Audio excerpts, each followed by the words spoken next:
My name's Elizabeth, and I just turned 17 when my life took a wild turn. Let me paint you a picture of my family. On the surface, we seemed decent enough. Dad worked his ass off, and Mom stayed home. I had a little sister, Amy, who was 12 years younger than me. Dad was a big shop manager at this company that belonged to my maternal grandmother. Grandma was a real go-getter. She started with a chain of laundromats, then expanded into making household chemicals and detergents for laundries. When she decided to retire, she offered the business to Mom. But she wasn't interested. So Dad stepped up and took over the company. That's when things started to get complicated. I remember the day it all went to shit. I was in my room, trying to focus on homework, when I heard Mom screaming at Dad downstairs. "You're nothing but a loser, John. This is my house, my family's business. You should be grateful I even let you run it." Things got worse over the next few weeks. Mom and Dad barely spoke to each other, and when they did, it usually ended in a shouting match. I tried to keep Amy distracted, but even at 5, she knew something was wrong. Then came the day that changed everything. I came home from school to find Dad in the living room, a suitcase at his feet. "Dad?" My voice cracked. "What's going on?" He walked over to me, pulling me into a tight hug. "I'm sorry, sweetheart. I can't stay here anymore. It's not good for anyone." I felt like I couldn't breathe. But what about Amy? What about me? Dad pulled back, his eyes shiny with unshed tears. "I love you both so much. Never forget that. But sometimes love isn't enough." He kissed my forehead, then walked over to Amy, who was watching us with wide, confused eyes. He knelt down, hugging her tightly. "Be good for your big sister, okay, pumpkin?" And just like that, he was gone. The door closed behind him with a finality that left me feeling hollow. Mom came home an hour later. When I told her Dad had left, she didn't seem surprised. She just nodded, like she'd been expecting it. "Good riddance," she muttered. "Mom, I couldn't believe what I was hearing." "How can you say that?" She turned to me, her eyes hard. "Your father cheated on me, Elizabeth. Multiple times. I couldn't take it anymore." That night, as I lay in bed, I could hear Mom on the phone in her room. She was laughing, sounding happier than I'd heard her in months. I wondered who she was talking to, but I was too exhausted to care.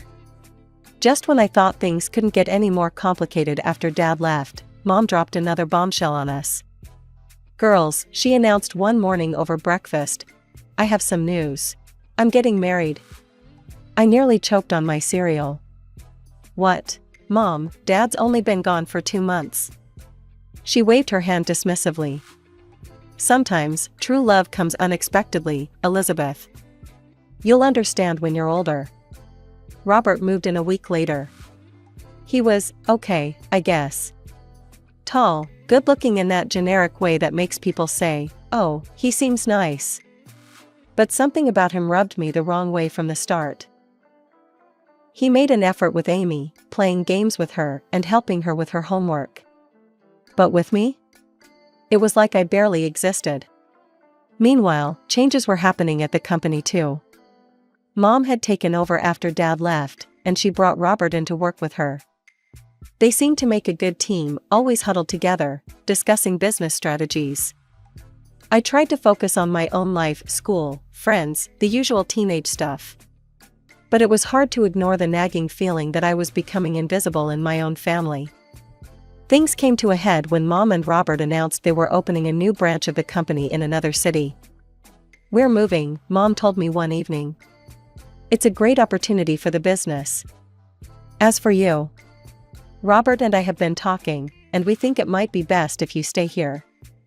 I couldn't believe what I was hearing. "Stay here? Without you?"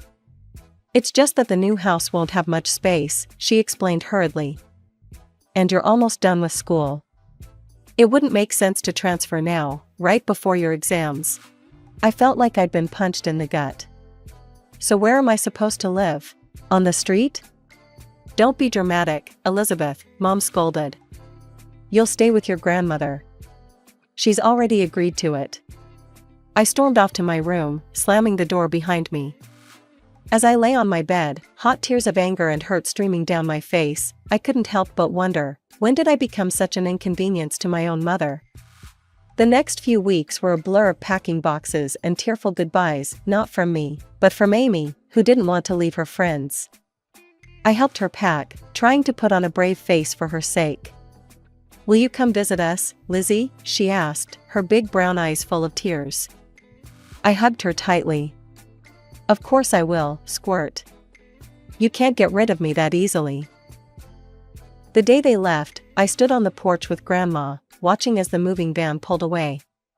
Mom gave me a quick hug, Robert nodded awkwardly, and then they were gone, taking Amy with them. Living with Grandma wasn't as bad as I'd feared. She was cool in her own way, giving me space when I needed it, but always there with a cup of tea and a listening ear when I wanted to talk. Still, it wasn't home. My 18th birthday rolled around faster than I expected. I woke up that morning feeling weird. Like I should be excited, but all I felt was empty. Mom called, of course. Happy birthday, sweetie. Her voice was bright, almost too cheery. I'm sorry we can't be there. Work's just crazy right now. We'll celebrate when we visit next month, okay? I knew we wouldn't. They hadn't visited once since they left. Sure, Mom. Sounds great. Grandma must have sensed my mood because she went all out. She let me invite a few friends over, ordered my favorite food, even baked a cake herself. For a few hours, I almost forgot about everything else. The next morning, Grandma called me into her home office. She had the serious look on her face that made my stomach clench. Sit down, Elizabeth, she said, gesturing to the chair across from her desk. We need to talk. Oh God, I thought. She's kicking me out. Where am I gonna go? But then she smiled, reached into her desk drawer, and pulled out a small folder. Happy birthday, sweetheart. Open it. I did, and nearly dropped it when I realized what I was looking at. Grandma, is this? She nodded, her eyes twinkling. The company is yours now, Elizabeth. I see potential in you, kiddo. You've got a good head on your shoulders, and I know you'll do right by the business. But Mom and Robert, they're running it now. Grandma's face hardened slightly. They're running a branch. The main company, the heart of it all, that's yours now. I sat there, stunned. Me, barely 18, owner of a multi-million-dollar company? It felt like a dream. Or a nightmare. I don't know what to say. Grandma reached across the desk, squeezing my hand. You don't have to say anything. Just promise me you'll give it your all. I nodded, still in shock. I will. I promise. She sat back, satisfied. Good. Now, I've got one more piece of advice for you, and I want you to listen carefully. I leaned in, hanging on her every word. Call your father. There's more to that story than you know. Talk to him. Take him on as a consultant if you want. But hear him out. It took me a week to work up the courage to call Dad. We agreed to meet at a small cafe downtown. When I saw him, my heart clenched. He looked older, tired, but his eyes lit up when he saw me. There was an awkward silence. Then, suddenly, everything came pouring out. The divorce, Mom's remarriage, the move, Grandma's gift. Dad listened, his face a mix of emotions. When I finished, he took a deep breath. Lizzie, there's something you need to know about the divorce. And then he told me everything. How Mom had never respected him, constantly nagging and putting him down. How she called him a loser, made him feel worthless. How, after one particularly bad fight, he'd gotten drunk and made the biggest mistake of his life. I cheated on her, he admitted, his voice heavy with shame. Once. I regretted it immediately, but your mother, she used it against me. Threatened to sue, to take everything. She demanded I leave, give her all the property, leave you kids. She even wanted alimony. I sat there, stunned. This didn't sound like the mother I knew. Or thought I knew. Why didn't you fight it? I asked. Dad's eyes met mine, full of sadness and love. Because of you and Amy. I didn't want you to go through a messy, public divorce. I thought it would be easier this way. As we talked, I felt a weight lifting off my chest. For the first time in a long time, I felt like I had my dad back. Before we left, I took a deep breath and asked, Dad, how would you feel about helping me with the company? As a consultant? The smile that spread across his face was answer enough. The months flew by in a whirlwind of studying, exams, and late-night cram sessions. Before I knew it, I was standing on the stage at my high school graduation, diploma in hand. Grandma was in the audience, beaming with pride. Mom and Robert were conspicuously absent, but I'd learned not to expect much from that quarter. As summer rolled in, I threw myself into college applications. With Grandma's encouragement and Dad's long-distance support, I set my sights high. When the acceptance letters started rolling in, I could hardly believe it. But the real shocker came when I got the financial aid package from my top choice. Full ride, I breathed, staring at the letter in disbelief. Grandma whooped, pulling me into a bear hug. I knew you could do it, kiddo. All those late nights and competitions paid off. I'd chosen to major in business management. It seemed like the smart choice, given that I now had a company to run. The idea still felt surreal, but I was determined to make Grandma proud. To celebrate my college acceptance, Grandma insisted on throwing a little party. Just the two of us, some fancy takeout, and a bottle of sparkling cider. Grandma wasn't about to let me drink champagne, even if I was legally an adult now. We were halfway through our meal when the doorbell rang. Grandma frowned, clearly not expecting anyone. I'll get it, I said, putting down my fork. I opened the door and felt my stomach drop. There, looking annoyed and impatient, stood my mother and Robert. Before I could say anything, they brushed past me into the house. Mom didn't bother with pleasantries. Mother, we need to talk about the company. Now. I watched, stunned, as Mom launched into a tirade. She didn't even glance my way, didn't ask about graduation or college. It was like I wasn't even there. Why can't we access the main accounts, she demanded. And why are you blocking the transfer of capital to our subsidiary? Grandma's eyes narrowed. Because it's not your decision to make anymore, Helen. The company belongs to Elizabeth now. She's the one who'll decide its future and manage its finances. The room went dead silent. The tension in the room was palpable after Grandma's revelation about the company. I watched as a series of emotions flashed across Mom's face, shock, anger, and then, calculation. Suddenly, her entire demeanor changed. Elizabeth, sweetheart, she said, her voice soft and sickly sweet. I've missed you so much. Why don't you come live with us? I blinked, caught off guard by this sudden change. Mom stepped closer, reaching out as if to touch my arm. I instinctively stepped back. We've settled in so nicely in the new city. We have a beautiful house, and there's a room just for you. We could set up a desk, get you a new computer for your studies and work. No, Mom, I said, my voice steady. I'm happy here. I have my friends, my school. And Grandma needs me. Mom's smile faltered for a second before she rallied. Well, if that's the issue, we could always move back here. We could live in our old house, just like before. Wouldn't that be nice? I shook my head. It's not about the house, Mom. It's everything. I saw the anger building in her eyes, barely contained. Before she could speak, I decided to ask the question that had been burning inside me for months. Mom, why did you really divorce Dad? She stiffened, caught off guard. Well, your father, he cheated on me. Multiple times. I was tired of it. He abandoned us for his mistress, didn't even pay alimony. That's not true, I said. Dad told me everything. There was only one time, and it was because of how you treated him. He didn't abandon us, you kicked him out. And he's been paying alimony regularly. Mom's face contorted with rage. How dare you? You ungrateful little brat. You have no right to meddle in my personal life. Everything here belongs to me, and I decide who lives where. Grandma, who had been quietly watching this exchange, finally stepped forward.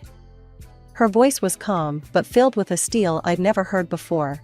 That's quite enough, Helen, she said. You seem to have forgotten a few key points. This house? The company? They belong to me, not you. I gave the company to Elizabeth because I trust her judgment far more than I trust yours right now. I think it's time for you to leave. I watched, a mix of emotions swirling in my chest, as Grandma firmly ushered Mom and Robert out of the house. The door closed behind them with a final sounding click. As we stood there, I felt a strange mix of sadness and relief wash over me. I'd lost something today, the last illusions I had about my mother. But I'd gained something too. A certainty about my path forward, and the knowledge that I wasn't alone on it. What now? I asked, my voice muffled against Grandma's shoulder. She pulled back, giving me a small smile. Now we get back to celebrating your college acceptance. And tomorrow, we start planning for your future, your real future, not the one your mother tried to force on you. The morning after the confrontation with Mom and Robert, I woke up to the sound of voices downstairs. Curious, I crept down the stairs and peeked into the living room. To my surprise, I saw Dad sitting on the couch, deep in conversation with Grandma.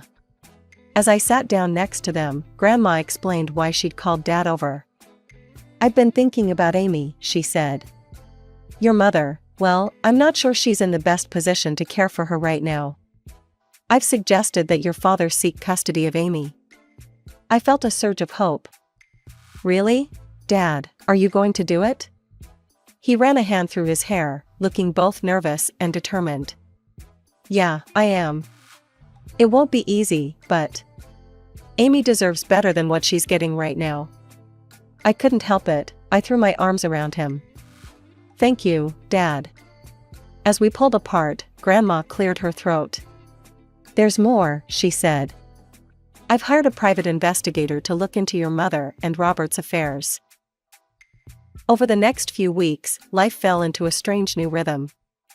I started my college classes, throwing myself into my studies with a determination I'd never felt before. Dad came over regularly, and we worked on rebuilding our relationship. It felt good, having him back in my life. Then, about 3 weeks after that morning conversation, Grandma called us both over. Her face was grave as we sat down.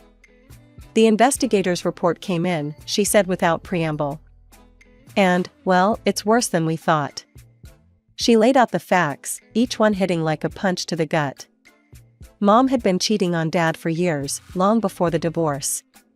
Her affair with Robert had started while she was still married to Dad.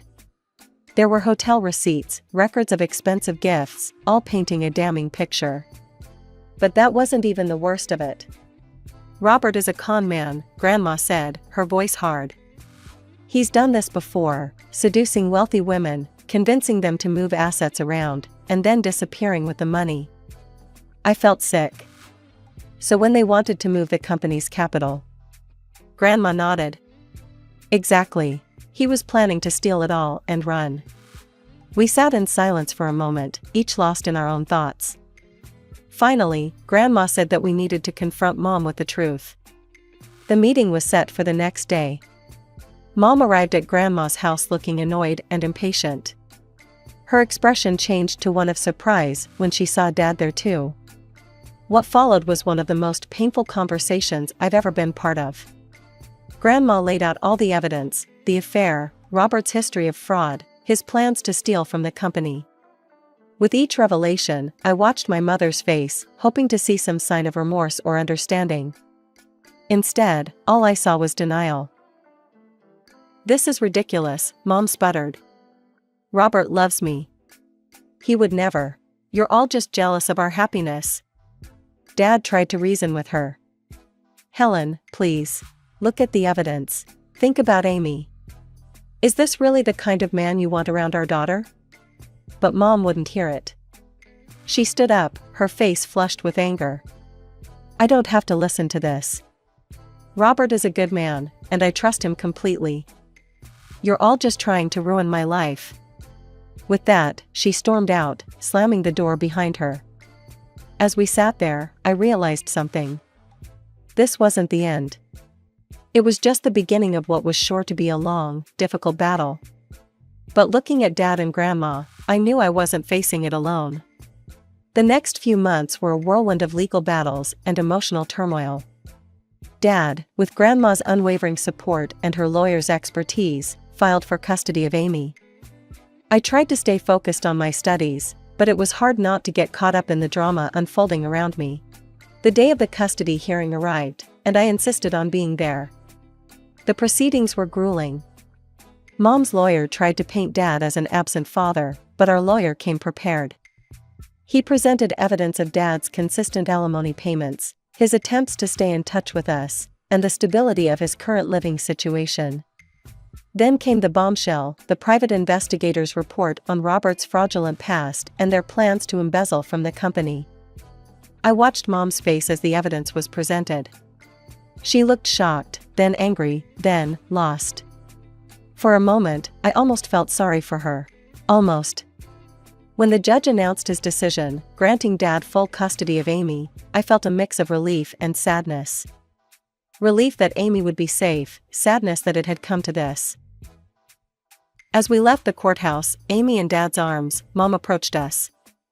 "This isn't over," she hissed, her eyes blazing with fury. Grandma stepped between us. "Yes, Helen, it is. Go home." The hits kept coming for Mom after that. The judge ordered her to pay child support to Dad for Amy. It was a reversal that clearly shocked her. She'd always assumed she'd be the one receiving support, not paying it. I threw myself into my studies and learning about the company, trying to distance myself from the ongoing drama. But it was hard to ignore the satisfaction I felt when I heard that Robert had left Mom, running off with another woman and a significant chunk of Mom's personal savings. It was a crisp autumn evening when Dad called me, his voice tight with suppressed emotion. "Your mother showed up at my place today," he said. "She wanted to reconcile. Said she'd made a mistake, that she wanted us to be a family again." My heart clenched. Part of me, a small, childish part, wanted him to say yes. Wanted our family back the way it used to be. But I knew too much now. We'd all been through too much. I told her no, Dad said firmly. I told her that ship had sailed a long time ago, and that I wouldn't put you or Amy through that again. I let out a breath I didn't know I'd been holding. "Good," I said, surprised by the strength in my voice. "You deserve better, Dad. We all do." There was a pause, and when Dad spoke again, I could hear the smile in his voice. "When did you get so wise, Lizzie?" I laughed, feeling lighter than I had in months. "I learned from the best." As I hung up the phone, I looked around my room at Grandma's house. My textbooks were spread out on the desk, next to a stack of reports from the company. Photos of me with Dad and Amy smiled back at me from the bulletin board. This wasn't the life I'd imagined for myself a year ago. It wasn't perfect, there was still so much to figure out, so many challenges ahead. But it was real. It was mine. I thought about Mom, suddenly alone after all her scheming and manipulations. I felt a twinge of pity, but it was overshadowed by a sense of justice. She'd made her choices, and now she had to live with the consequences. As for me, I had a family that loved me, a company to run, and a future full of possibilities. It wasn't the path I'd expected, but standing at the threshold of my new life, I realized something important. Time flies when you're juggling college and a multi-million-dollar company. Before I knew it, I was halfway through my degree, buried in textbooks and financial reports. Weekdays were a blur of lectures and late-night study sessions. But weekends? Those were sacred. Every Friday, I'd pack a bag and head home to Dad and Amy. "Lizzie," Amy would squeal, tackling me with a hug the moment I walked in. At 10, she was all gangly limbs and endless energy.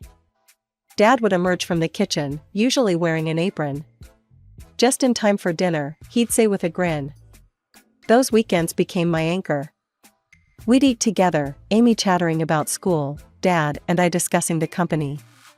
After Amy went to bed, we'd often stay up late, poring over business strategies. Sundays usually found us at Grandma's.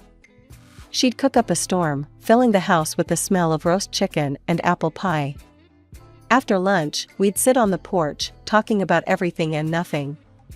"I always knew you had it in you, Elizabeth," Grandma would say, squeezing my hand. As graduation approached, I felt a mix of excitement and apprehension. Dad was true to his word, running the company with skill while preparing me to take over. "I'm ready to hand over the reins whenever you are," he told me one evening. I hugged him tight. "Thank you, Dad, for everything." Life wasn't perfect. There were challenges ahead, decisions to be made, a company to run. But as I looked at my little family, Dad, Amy, Grandma, I knew we could face anything together.